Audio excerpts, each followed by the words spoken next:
हरियाणा में बीजेपी की खट्टर सरकार की पता नहीं युवाओं के साथ क्या दुश्मनी है। युवाओं को बेरोजगारी कहते हैं, हरियाणा के अंदर खट्टर साहब की कम हो रही है, लेकिन खट्टर साहब ग्रुप डी की 13,000 पोस्ट के लिए 13,75,000 हरियाणा के युवाओं ने आवेदन किया और जब वो परीक्षा देने के लिए आए तो आपने इंतजाम के नाम पे कुछ नहीं किया। ना उन बच्चों को सेंटर तक आने के लिए बसें उपलब्ध हो पा रही हैं, ना साधन उपलब्ध हो पा रहे हैं, ना परीक्षा सेंटरों पे सही इंतजाम है, ना बच्चों के नजदीक में परीक्षा सेंटर दिए, आपने दूर दूर परीक्षा सेंटर दे दिए हैं। युवाओं को क्यों परेशान कर रहे हैं खट्टर साहब?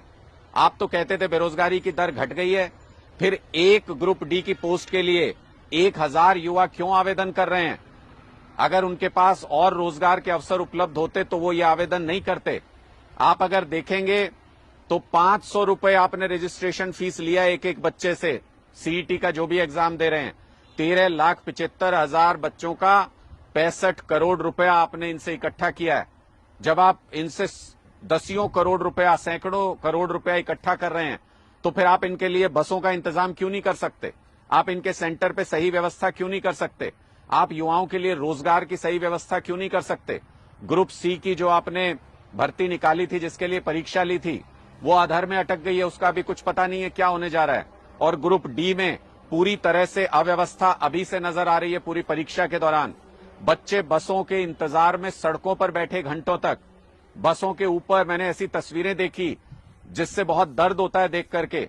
बसों के ऊपर लद करके हमारे युवा एक जगह से दूसरी जगह जा रहे हैं। कई जगह बस स्टैंड पर हड़ताल की युवाओं ने, कई जगह सड़कों पर नारेबाजी की कि उनको बसें उपलब्ध नहीं करा पाए आप लोग। शर्मनाक है खट्टर साहब। इन युवाओं को रोजगार उपलब्ध कराना आपकी जिम्मेदारी है।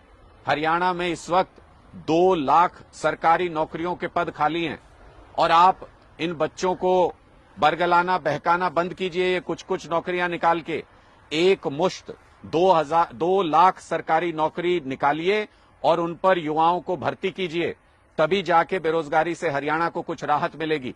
अगर आप इसी तरीके से अव्यवस्था और परेशान करते रहे युवाओं को तो खट्टर साहब याद रखिए, यही युवा हैं जो आपकी सरकार को उखाड़ फेंकेंगे और अपनी नई सरकार लेकर के आएंगे, जिसको युवाओं के बारे में फिक्र हो, जिसको युवाओं के रोजगार के बारे में फिक्र हो, जिनको इन युवाओं के भविष्य के बारे में फिक्र हो।